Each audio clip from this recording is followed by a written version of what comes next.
Assalamualaikum ladies and gentlemen semuanya, pemirsa Sirah Nabawiyah.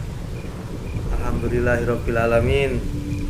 Allahumma sholli ala Muhammad wa ala ali Muhammad. Amma ba'du. Saya bacakan satu kisah raja bernama Abraha yang berangkat ke Mekah berniat hancurkan Ka'bah bersama seekor gajah. Masih dengan kitabnya dari kitab Ibnu Hisham. Maaf, ini saya sedang tidak bawa kitabnya, tapi ini sudah ada catatannya, yaitu kisah ke-30 bangsa Arab melakukan perlawanan terhadap Abraha. Jadi jangan dikira orang-orang Arab hanya berdiam diri melihat tindakan Abraha. Jangan dikira orang-orang Arab berlepas diri dari tindakan Abraha. Seolah misalnya kita sering mendengar Abdul Muthalib Raja Mekah berlepas diri, langsung melemparkan beban ini kepada Allah Subhanahu wa Ta'ala tanpa usaha. Tidak. Langsung saya bacakan. Itu siapa itu yang angkat tangan? Mau tanya, Bang. Ya. Mau tanya apa? Kamera bisa diarahkan ke sana. Oh, nggak bisa, ya udah. Silakan tanya aja langsung. Maaf, menyela. Mau tanya, Bang, apakah Abraha dan Abraham itu orang yang sama, Bang? Oh, iya. Sudah, itu tanah aja tanyanya. Iya, ini aja. Alhamdulillah. Oke, saudaraku, saya jawab ya. Abraha dan Abraham itu adalah dua orang yang berbeda. Yang satunya itu Raja Yaman, ini Abraha yang mau menyerang Ka'bah. Kalau Abraham itu nama baratnya Nabi Ibrahim alaihissalam, Nabi, bapaknya Nabi Ismail alaihissalam. Yang mana Nabi Ibrahim alaihissalam ini adalah kakeknya kakek Nabi Muhammad SAW. Jadi Nabi Muhammad SAW adalah keturunan dari Nabi Ibrahim alaihissalam, yaitu ya Abraham itu. Begitu. Mudah-mudahan menjawab ya, saudaraku. Oh iya, terima kasih, Bang. Oke, pemirsa, lanjut lagi. Saya mulai kisahnya tentang Abraha yang menyerang perjalanannya ke Mekah yang dilawan oleh raja-raja Arab. Pemirsa,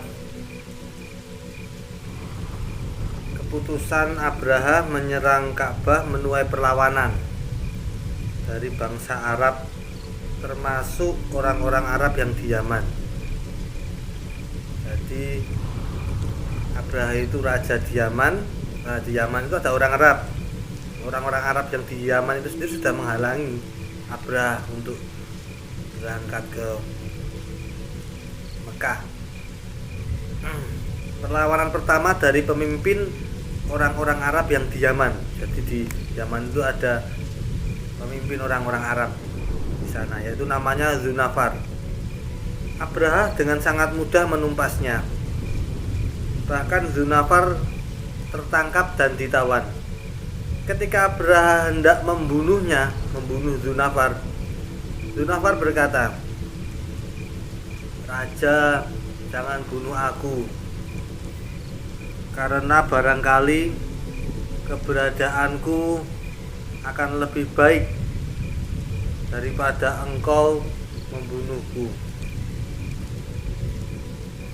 Abraha tidak jadi membunuhnya. Dia membawa Zunafar ke perjalanan dalam keadaan terikat.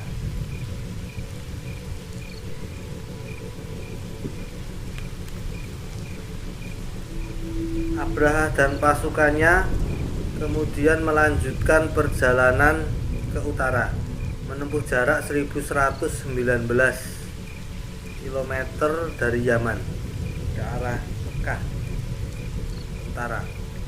Di Kas'am dia diserang oleh Nufail bin Habib al-Kas'ami yang didukung oleh kabilah Syahron, kabilah Nahis, serta kabilah-kabilah Arab lainnya. Jadi ini banyak kumpulan kabilah-kabilah orang Arab, banyak yang bersatu untuk menghadang laju Abraha, karena mereka tahu Abraha akan menyerang, menghancurkan Ka'bah. Sementara mereka orang-orang Arab ini memang mencintai Ka'bah.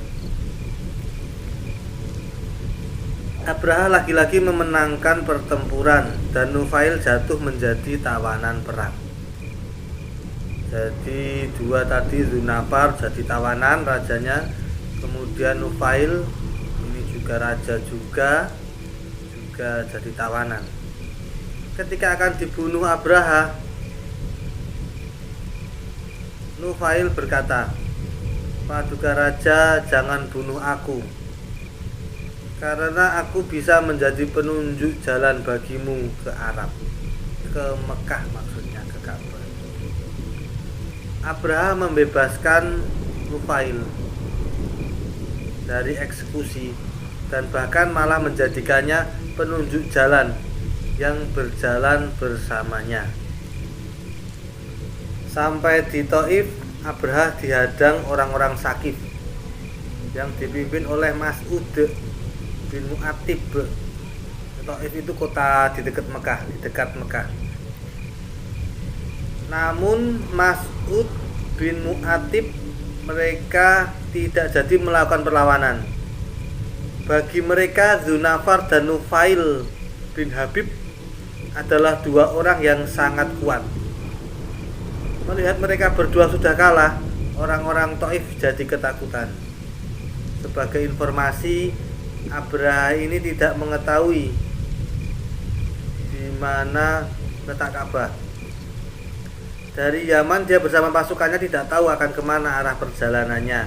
Jadi ketika Nufail bin Habib menjadi penunjuk jalan, dia sesungguhnya menjadi andil Abraha dan pasukannya bisa mencapai di dekat Mekah, yaitu kota Thaif.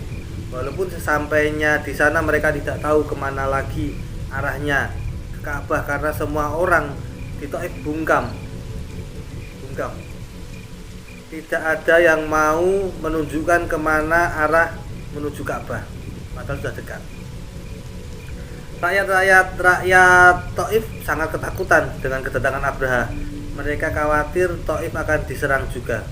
Raja mereka yaitu Mas'ud bin Mu'attib memohon kepada Abraha untuk tidak menyerbu Thaif.